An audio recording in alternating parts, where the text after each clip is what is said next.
Goodnight, goblins, ghouls, and moribund fools. This is my final form, and welcome to my YouTube channel. Tonight is very spooky and ooky. We're still in the spirit of Halloween, even though she's long gone. This is the season of the witch. It's November, and we're winding down to the time of Yule. I'm excited to get into my Yule videos for this year, so stay tuned for those. I have a lot of exciting things coming up, or I hope that you'll find them as exciting as I do.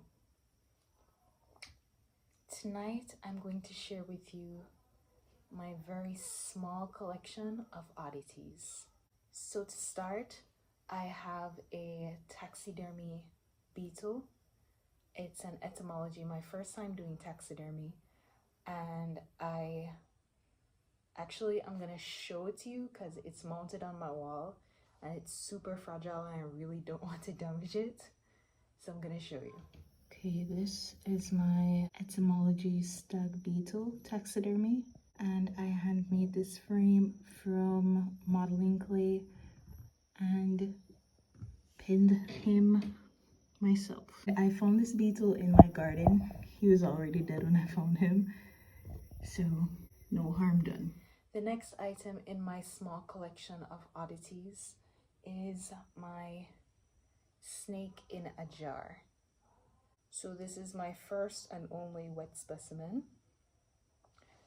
And since I made it myself and I have very novice knowledge on making specimens in general, I used what was available to me and I stored her in 70% alcohol. I believe it's acetyl alcohol, which is rubbing alcohol. And it's been about 6 months and she's in pretty good shape. This is a garden snake. She was already dead when I found her, but I thought I wanted to find a way to preserve her beauty. When I just found her, she was bright red and yellow.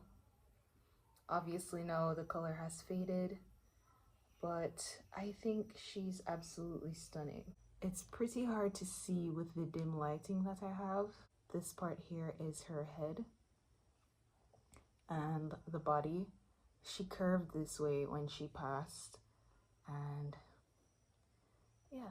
I have this wet specimen, the etymology specimen, and now I'm going to show you a small oddity, which is a group of vertebrae. I lost my dog recently and we had him cremated. It was a really sad time for me, really heartbreaking.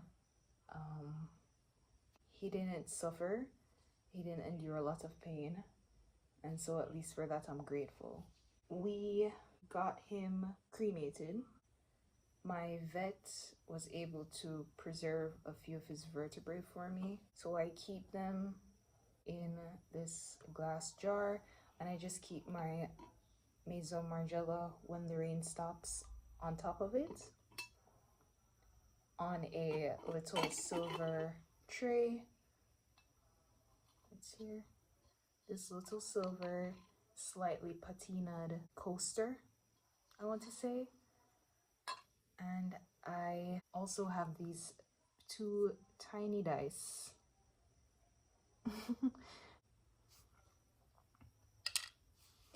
So in here I have 3 of his vertebrae, and I've already cleaned and disinfected them, cleaned and disinfected the jar.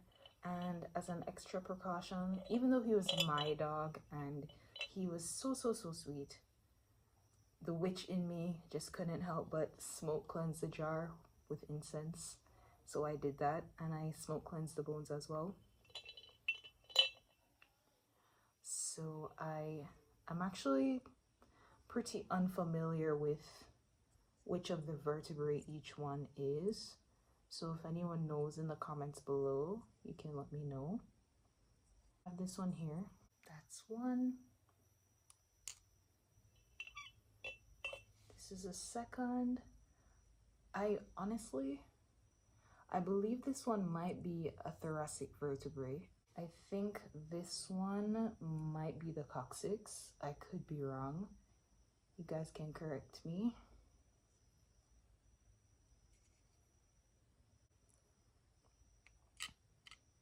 And I think this one might be a lumbar vertebrae because of the horns. Again, I could be wrong. It's been a while since I've done any anatomy. Very, very rusty. And so I store them all in this jar. And since they underwent an initial purification by fire, they're very, very fragile. And so I try not to handle them too much because they're super brittle. But otherwise from that, I keep them in here with the lid closed and my Margiela perfume right on top. Actually too, when I was cleaning these, to whiten the bones, I mixed a dilute solution of peroxide and water, left them in there for, I want to say about 15 minutes, and then I rinsed them, and as they dried, they got lighter.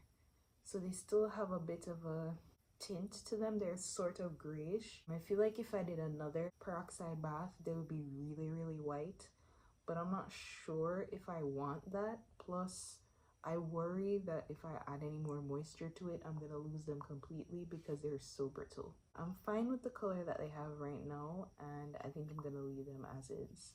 Actually, all these oddities were prepared by myself, and as I said, I am a novice, but I think I did a pretty good job for someone who's just learning the ropes. And I think as I maybe progress and collect more oddities, maybe even ones made by other creatives, that I'll learn to appreciate it even more. And hopefully I don't get too creeped out. There are limits. That was my collection of oddities. I enjoyed sharing them with you. This is a very recent, a very new hobby of mine. But I think it's one that will stay with me for quite some time, and well into decorating my future gothic home. Thank you for watching this video. I had a great time, and I'll see you on the morrow.